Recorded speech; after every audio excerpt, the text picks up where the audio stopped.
জান্নাতীরা যখন জান্নাতে ঢুকবে আল্লাহ তাআলা প্রশ্ন করবেন, ও জান্নাতীরা, এই কোরআনে যত নাজ নেয়ামতের বর্ণনা দিয়েছিলাম তার সবগুলো কি তোমরা পাই টু পাই বুঝে পেয়েছো?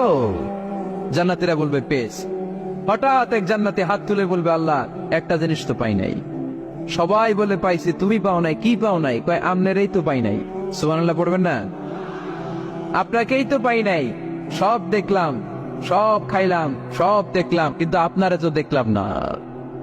আল্লাহ তাআলা তখন বিশাল জান্নাতের এক কনফারেন্স রুমে সবাইকে বসিয়ে আল্লাহর দিদার মানুষকে দেখাবেন। আল্লাহ তাআলা তার গোপন সৌন্দর্যকে সেদিন জান্নাতীদের সামনে প্রকাশ করে দিবেন। আল্লাহর হাবিব বসবেন ওই কনফারেন্স রুমে সবার সামনে।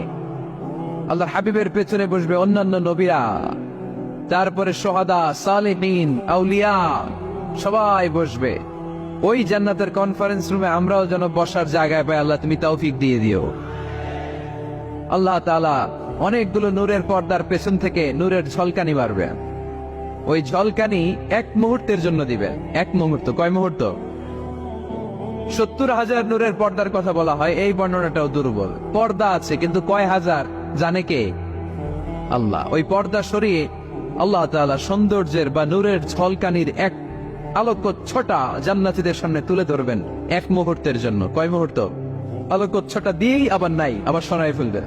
ওই এক মুহূর্ত দেখে জান্নাতীরা পাগল হয়ে যাবে, অপলক নেত্রে তাকিয়ে থাকবে। এইভাবে চোখের পলক ফেলবে না, চোখ মেলে তাকিয়ে আছে। কিন্তু সামনে কিন্তু আল্লাহর নূর আর নাই, কারণ ওইটা আসছিল কয় মুহূর্তের জন্য? এক মুহূর্ত পরে নাই। কিন্তু কি যে দেখলাম, কত সুন্দর!